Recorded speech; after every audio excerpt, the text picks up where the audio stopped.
Depuis les lois de décentralisation, le département a la responsabilité de la construction, de l'entretien et du fonctionnement des 50 collèges publics de Maine-et-Loire.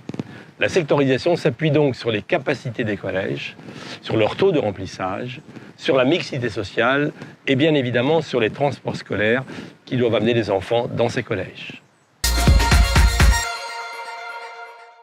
Depuis 2010, la démographie a beaucoup changé dans nos villes et nos campagnes. Entre 2010 et 2016, la natalité a baissé de 7% en France, mais de 10% dans le département du Maine-et-Loire.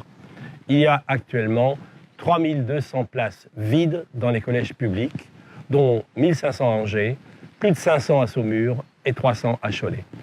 Il devenait donc évident qu'il fallait resectoriser puisque les centres-villes perdent de la population jeune, ils vieillissent, alors que les périphéries urbaines sont débordées. Et les collèges du Lion d'Angers, de Châteauneuf, de Beaufort et d'autres sont remplis à plus de 130%, alors que ceux des villes sont plutôt autour de 70%. Alors après 13 réunions de concertation avec les parents d'élèves, avec les enseignants, avec les élus, avec les services, nous avons décidé pour Angers de maintenir les collèges Jean Lurçat et Jean Villard, mais en réduisant leur capacité de 500 places environ, avec la participation de la ville d'Angers.